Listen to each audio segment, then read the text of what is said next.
Bini umattend at Thanksgiving Mass before their flight pa-international.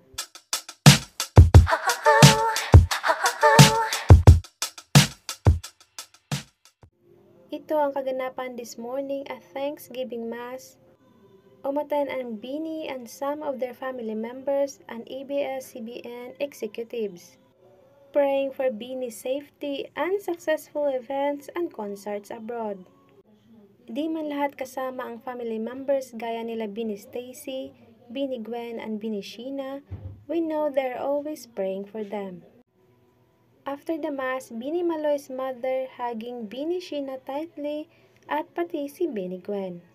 Nakakataba ng puso seeing a motherly hug can make a big difference, knowing wala na ang mama ni Bini Sheena at di naka-attend ang family ni Bini Gwen. So happy to see na tinuturing na rin silang part ng family. May mensahe din si Bini Juana sa lahat ng fans na nag-alala sa kanya. I'm okay na. Don't panic, Love. I'm fine. I'm kicking. I'm alive. Visa approved ang Bini and ready to go na pa-international. Bibilangin na lang ang days bago sila lumipad pa abroad for their KCON 2024 sa LA.